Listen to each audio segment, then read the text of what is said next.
On Sunday, Detective William shows up at a crime scene and meets Detective David, who just got reassigned. The body is of a man who was shot. Neighbors say he argued with his wife for 2 hours, so cops think it's a crime of passion. Leaving the scene, William mentions he's retiring soon and questions why David wanted to join his boring unit. David says he wants to help, and William reminds him that he's still the boss for 7 more days.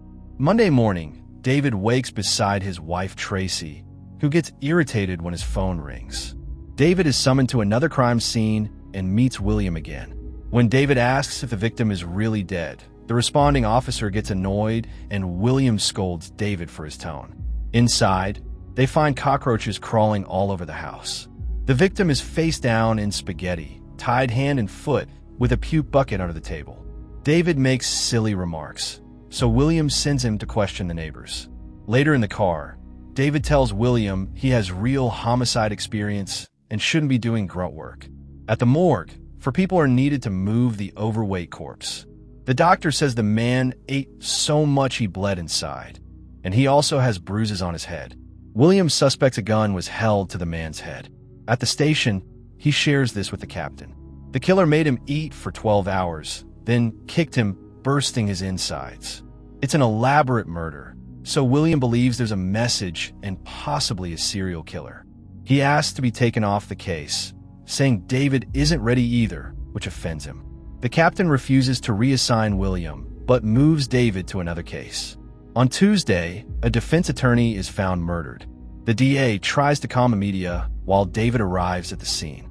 Blood on the carpet spells greed, and glasses are drawn on a photo of a woman. Back at the station, the captain informs William and gives him a jar of plastic bits found in the big guy's belly. The pieces were force-fed. William returns to the scene and moves the fridge, discovering holes in the floor that match the plastic bits. Behind the fridge, the word gluttony is written in grease.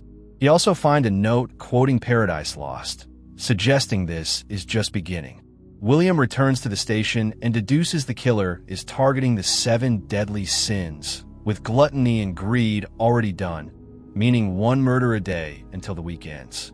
William says David can handle the case alone. That night, William goes to the library and studies old classics like the Canterbury Tales and the Divine Comedy.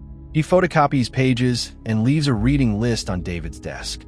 Meanwhile, David reviews details of both cases. On Wednesday, he's frustrated with the complex books, so an officer brings him Cliff's notes. Later, he learns he must share an office with William. Tracy calls and makes David hand the phone to William to invite him for dinner. That night, William visits and chuckles when a train shakes their apartment. After dinner, the detectives discuss the case. David thinks the killer entered on Friday and tortured the attorney all weekend. The victim cut out a pound of flesh and weighed it, with a quote from the merchant of Venice nearby. The flesh came from his stomach, so he bled out. William wonders if the killer is trying to send a message. David then shows him the blood glasses photo. The woman is Gould's wife, now in a safe house. William thinks she missed something. They visit her with crime scene pictures to jog her memory. She notes a painting is upside down. They rush back, take it off the wall, and find nothing. But William brushes the wall and finds fingerprints. At the lab, the prints reveal the phrase "help me." They're not the victims, so they run them through the system but get no match. On Thursday, they identify the prints as belonging to Victor, who has mental issues and a criminal past. Officers raid Victor's filthy apartment. Dozens of air fresheners hang from the ceiling to mask the smell. In bed, they find a decayed body.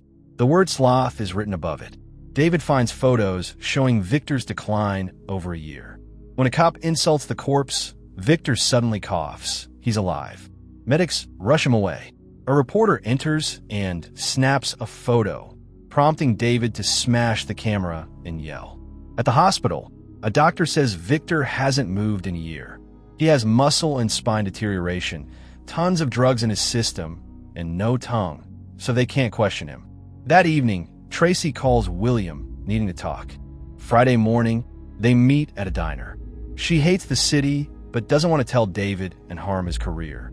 She's also pregnant. William reveals he once got a woman pregnant, but she ended it. Tracy wants kids, just not in the city.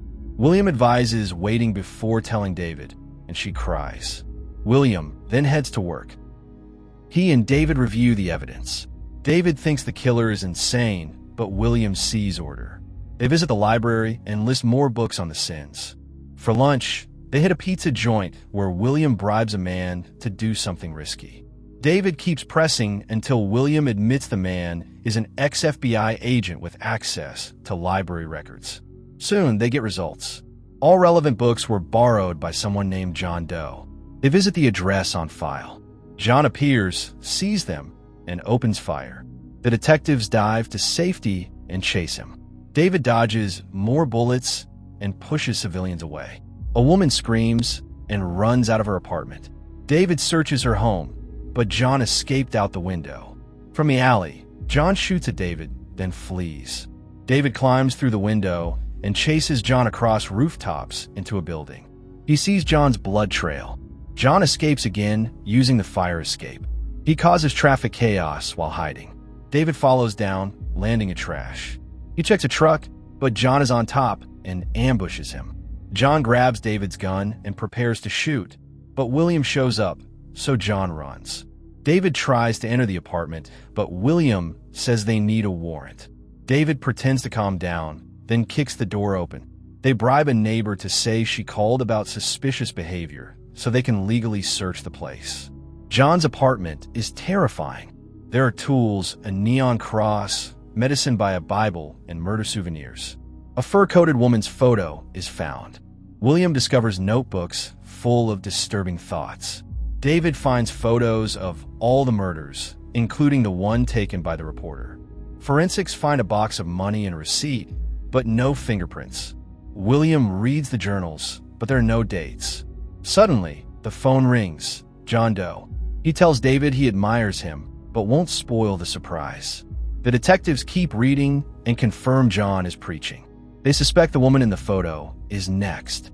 On Saturday, they trace the receipt to a leather shop. The owner says John ordered something custom and gives them a photo. Their pagers go off. The woman has been found. At a club, she lies dead with lust carved on the door. A man in a sheet is screaming nearby. Back at the station, David questions the club owner, who saw nothing. William interrogates the sheet man and shows him John's custom order, a knife codpiece. The man explains John made him wear it at gunpoint and kill the woman during intercourse. That night, David tells Tracy he loves her. William, annoyed by a ticking metronome, throws it. Unable to sleep, he throws knives at a dartboard with precision. On Sunday, John calls 911 to confess again. Cops find a woman dead in bed with pride written in blood. A sedative bottle and phone are glued to her hands. She was disfigured and forced to choose between help or suicide. Her pride chose the latter. At the station, William tells David he won't retire until the case is closed. Suddenly, John Doe walks in, covered in blood, demanding attention.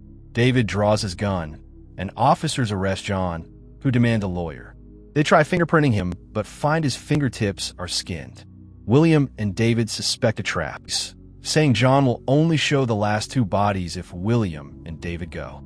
If refused, John will plead insanity. If accepted, he'll plead guilty. Lab tests show the blood on John belongs to two new victims. With no choice, the detectives accept. Their chests are shaved for hidden mics. While the captain handles reporters, they leave with John, trailed by a helicopter. On the way, they question John, but he only says his work is important. William critiques his beliefs, prompting John to rant. He claims none of his victims were innocent. They all embodied a sin, even obesity. He keeps taunting David. They stop in a field of power lines. John checks the time and leads them forward. A van appears. William intercepts it. Inside is a frightened delivery guy with a box for David. Once cleared, William opens it and looks horrified, declaring John has won. John tells David he paid a cop to learn about him. He reveals he killed Tracy out of envy and that she was pregnant. John asks David to kill him and complete the sin of wrath. William tries to stop David, but confirms what's in the box is her head. John's taunts about the baby break David. He shoots John in the head, then 5 more times. That evening, police take David away. William finally retires from the force. Subscribe and turn on notifications for more videos like this. Thanks for watching.